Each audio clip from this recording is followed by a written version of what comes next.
Jessore DC অফিসের সামনে এই যে দেখতে পাচ্ছেন পুকুর, এখানে অনেক রঙিন মাছ পাওয়া যায়।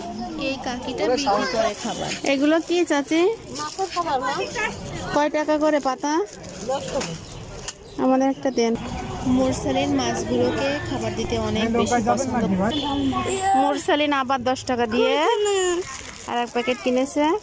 এই মুরসালিন একবার লাল মাছ দিয়েছে, তারপরে আবার খাবার কিনেছে।